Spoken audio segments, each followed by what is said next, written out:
آج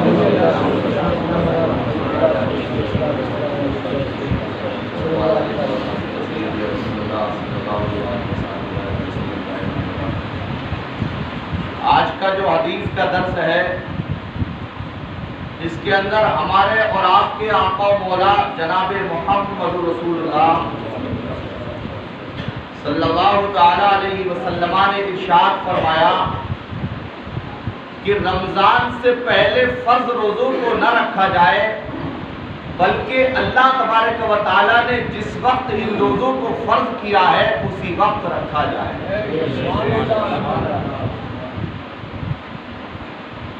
اچھا، اگر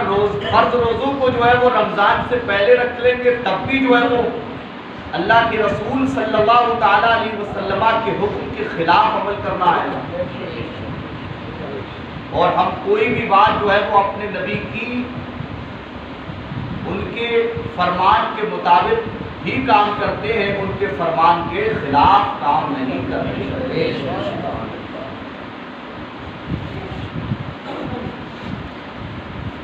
تو اسی تعلق سے آپ حدیث سنیں، اس کے بعد میں فرمایا وقال النبی صلی اللہ تعالی علیہ وسلم من صام رمضان، نبی پاک صلی اللہ علیہ وسلم نے ارشاد فرمایا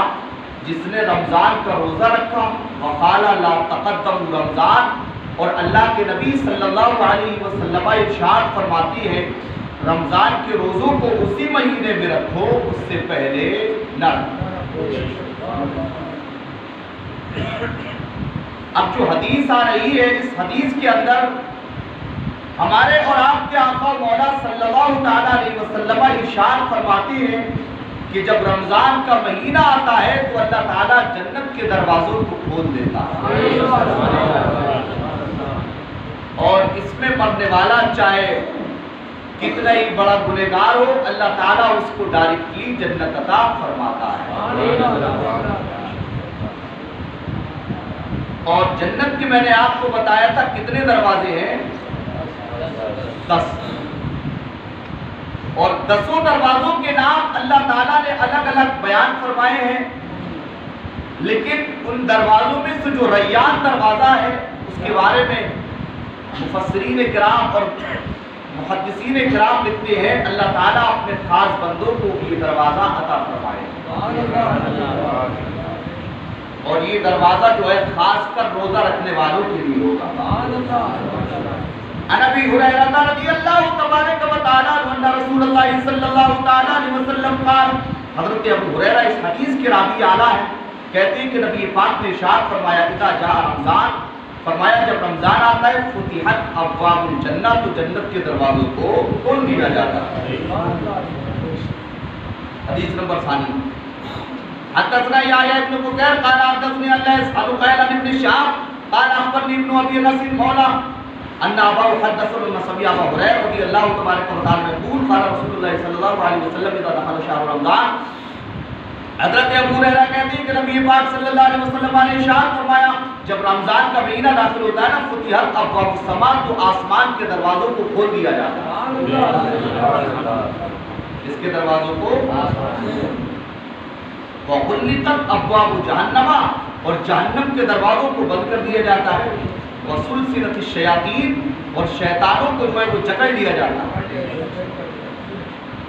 ان دو لفظوں کی مفسرین محدثین کرام نے شرح یہ بیان فرمائی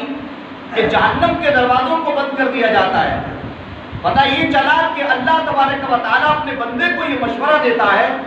کہ رمضان کے مہینے میں جتنا بھی ہو سکے تو بھلائی کر لے، نیکی کر لے۔ اس مہینے کے علاوہ کوئی ایسا مہینہ نہیں ہے کہ جس میں اللہ تبارک و تعالیٰ نے ایک فرض کے صدقے میں 70 فرضوں کا ثواب عطا فرمایا ہو، ایسا کوئی سا مہینہ نہیں۔ یہاں تک کہ کہا گیا کہ انسان اگر اس مہینے میں نفل پڑھتا ہے تو اللہ تعالیٰ نفل پڑھنے کے صدقے میں اس کو فرض کا ثواب عطا فرمایا، ایسا کوئی۔ اور فرمایا 1 روپیہ اگر آپ جو ہے وہ صدقہ کرو گے تو اللہ تبارک و تعالیٰ 1 کے صدقے میں تمہیں 100 کا ثواب عطا فرمائے گا اس مہینے میں۔ تو جہنم کے دروازوں کو بند کر دیا جاتا ہے، انسان نیکی ہی نیکی کرتا ہے۔ اب جو ہے بتائیے اس مہینے میں اگر کوئی جوا یا شراب پیے یا جوا کھیلے یا زنا کرے تو آپ یہ نہیں کہیں گے کہ جو ہے وہ اس مبارک مہینے میں اللہ تعالیٰ نے فرمایا کہ جہنم کے دروازوں کو بند کر دیا جاتا ہے اور شیطان کو جو ہے وہ جکڑ لیا جاتا ہے، تو یہ بندہ جو ہے وہ گناہ کیوں کرتا؟ تو بزرگان دین فرماتے ہیں اب اس کو جو ہے وہ اللہ تبارک و تعالیٰ کے یا اس کے رسول کے فرمان کے طرف اس کام کی نسبت نہیں کی جائے گی، اس لیے کہ اگر ہمارے نبی اور اللہ کی طرف اس کی نسبت کی جائے تو پتہ یہ چلے گا کہ اس نے جو ہے وہ اللہ کے حکم کو نہ مانا، یعنی تو اللہ تبارک و تعالیٰ کو اس کی پکڑ کرنا چاہیے، کہا نہیں، بلکہ انسان کی اپنے نفس کی شامت کی وجہ سے، یعنی انسان کا نفس جو ہے وہ اس کو بھلائی کی طرف لے کر نہیں جاتا ہے، اس بنا پر کہا یہ جائے گا کہ قصور جو ہے وہ روزے اور نماز کا نہیں ہے بلکہ اس کے نفس کا قصور ہے۔ اللہ تعالیٰ تو ہمیں بھلائی کو حکم دیتا ہے نا۔ فرشتوں کے بارے میں آپ نے سنا ہے، اللہ کے نبی فرماتے ہیں کہ ہمارے کانوں پر فرشتے ہوتے ہیں، اور جو برائی والا فرشتہ ہوتا ہے نا، اگر انسان جو ہے تو کوئی جو نیکی والا فرشتہ ہوتا ہے، فرمایا گیا کہ انسان جب نیکی کا ارادہ کرتا ہے، نیکی کرے بھی نہیں اور صرف نیکی کا ارادہ کرے، تو وہ فرشتہ جو ہے وہ اپنے فہرست میں جو ہے اس نیکی کو درج کر لیتا ہے۔ اور حدیث میں آیا کہ اگر آپ برائی کرتے ہو نا، برائی، تو جو برائی پر معمول ہے فرشتہ جو برائی لکھنے والا ہے، وہ نیکی والا فرشتہ اس برائی والے فرشتے سے کہتا ہے ٹھہر جا، ہو سکتا ہے یہ توبہ کرے، ہو سکتا ہے توبہ کرے۔ 7 دفعہ آیا، حضور فرماتے کہ ہو سکتا ہے توبہ کر لے، ہو سکتا ہے توبہ کر لے، ہو سکتا ہے توبہ کر لے۔ آخر کار 7 مرتبہ کے بعد میں بھی جب وہ جو ہے وہ اپنے گناہوں سے توبہ نہیں کرتا ہے نا، تب بھی وہ نیکی والا فرشتہ کہتا ہے ٹھہر جاؤ، ہو سکتا ہے یہ۔ اسی لیے ہمارے بزرگوں کا عمل یہ ہے کہ جب آپ اپنے بستر پہ جاؤ نا، جب سو تو سونے سے پہلے اپنے گناہوں سے توبہ کرو، اور کبھی کسی کو برا اور حقیر مت جانو۔ بڑے بڑے بدکار جو ہے وہ رمضان میں چلے جاتے ہیں، جن کے بارے میں آپ کو یقین تک نہیں ہوتا ہے کہ ایسا ہو جائے گا۔ پوری زندگی انہوں نے جو ہے وہ غلط کام کیے، لیکن ان کی زندگی میں جو ہے نا ان سے کوئی ایسا نیک کام اللہ کو پسند آ جاتا ہے، ان کی پوری زندگی کے جو بدعمال ہوتی ہے نا، بدعمالیاں، وہ ایک گناہ پر بھاری ہو جاتی ہے۔ اسی لیے بزرگان دین کہتے ہیں نا کسی کو حقیر مت جانو۔ تم دوسرے کو سمجھتے ہو وہ شرابی ہے، وہ جواری ہے، تمہیں پتا ہے کہ اس نے کون سا ایسا کام کر دیا جس کو جو اللہ کو پسند آ گیا۔ تو فرمایا اذا دخل شہر رمضان، رسول اللہ فرماتے ہیں کہ جب رمضان کا مہینہ داخل ہوتا ہے نا، فتحت ابواب السماء، تو آسمان کے دروازوں کو کھول دیا جاتا ہے، وغلقت ابواب جہنم، اور جہنم کے دروازوں کو بند کر دیا جاتا ہے، وسلسلت الشیاطین، اور شیطانوں کو جکڑ لیا جاتا ہے۔ فرمایا ان راتوں میں انسان سحری سے پہلے اگر تہجد کی نماز بھی پڑھ لے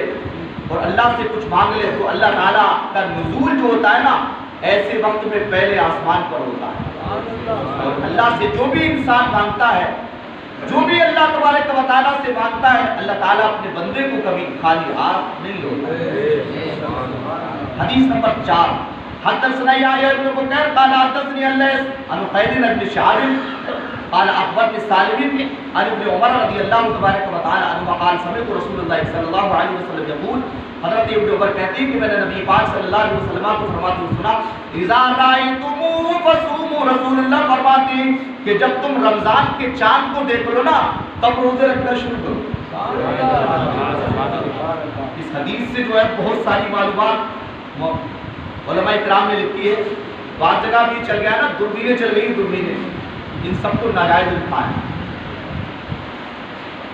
آج سے 1400 سال پہلے سے آج تک جو ہے نا اسلام کا نظام جو ہے وہ قرآن و حدیث کے تحت ہی چلا ہے، یہ کسی اور کی بتائیے۔ بزرگان دین جو ہے وہ رمضان کے روزے جو ہے وہ چاند دیکھ کر رکھتے تھے، کوئی سا بھی مہینہ ہو۔ آج اس کے خلاف بعض جگہ پر عیدیں بھی جو ہے نا وہ دوسرے جو ہے وہ شہروں میں یا دوسرے راجیہ وغیرہ میں چاند دیکھ لیا جاتا ہے، اور صاحب وہ اپنے راجیہ میں جو ہے وہ عید بنا لیتے ہیں، حالانکہ یہ شریعت کے خلاف ہے۔ میں آپ کو مسئلہ بتاتا ہوں۔ فرض کیجیے آپ کا مراد آباد ضلع ہے، چاند دیکھا گیا آپ کے پڑوسی ضلع میں سنبل میں، اور آپ کے مراد آباد ضلع میں جو ہے وہ چاند نہیں دیکھا گیا، تو کیا آپ جو ہے وہ روزے یا عید، فرض کر لو عید کا چاند ہے، تو کیا آپ عید منا سکتے ہیں؟ فرمایا نہیں، جب تک کہ آپ کے شہر کا قاضی اس بات کی شہادت نہ دے کہ ہمارے یہاں پر بھی چاند دیکھا گیا۔ اب کیا ہے، شریعت کو سب بلا دیا ہے، شہر میں کوئی قاضی نہیں رہے